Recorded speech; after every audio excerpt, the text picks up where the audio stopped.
My mom and grandma were standing in the kitchen, banging the lids of pots together and making a huge scene. While most of my family was extremely annoyed by this, my cousin didn't flinch or acknowledge the noise whatsoever. They suspected that he was deaf and decided to take him in to test him. It turned out to be much more than a hearing problem. At the age of 18 months, he was diagnosed with autism. My whole family, especially my aunt and uncle, had to do a lot of research in order to understand what was going on with him. I've learned a lot about this disorder since he was diagnosed 10 years ago.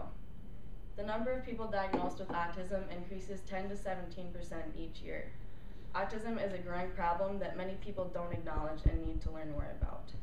In order to help you better understand this disorder, I'll explain what it is, how it's diagnosed, and how it's treated.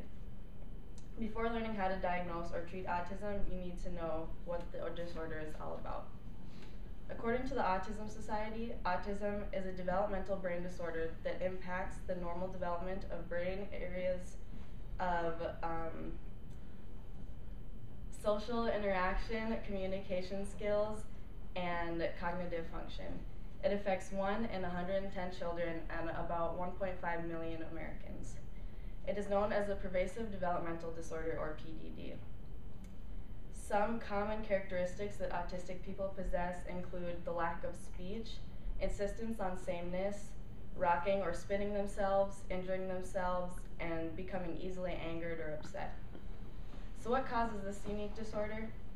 There are many myths surrounding what causes autism.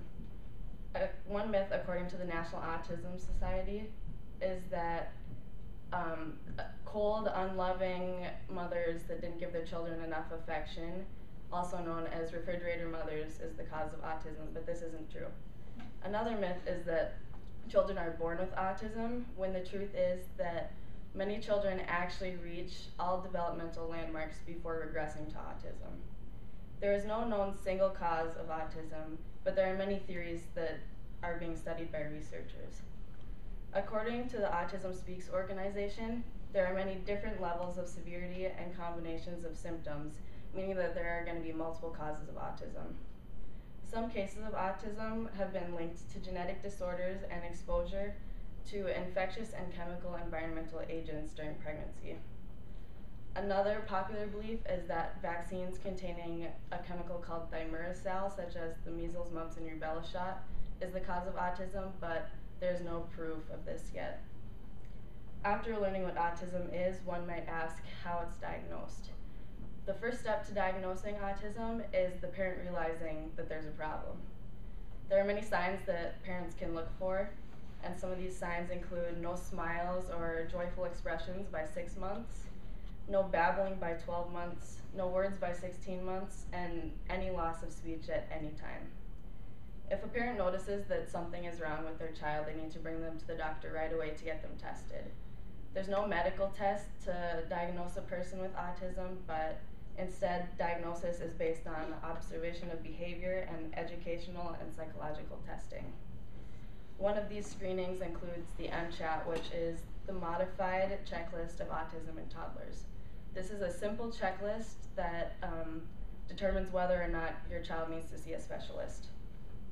Some things that specialists look for when diagnosing autism include impairment in nonverbal behaviors, the failure to develop peer relationships, a lack of social and emotional reciprocation, and a delay in the development of spoken language. If multiple symptoms are observed in a person, it is likely that they have autism. The next step after diagnosis is treatment. There are many places that an autistic person can receive help. Treatment can take place in the home, in a classroom, or in a special center. It can also be very beneficial for a child to be placed into a school with other non-autistic children. They are able to experience the social interaction and a normal routine that they might not otherwise experience with special schooling. There are different types of therapy that are better for different people. It's a large variety of specialized treatment that a person can receive. If a person has many symptoms, they are most likely going to need many different types of therapy.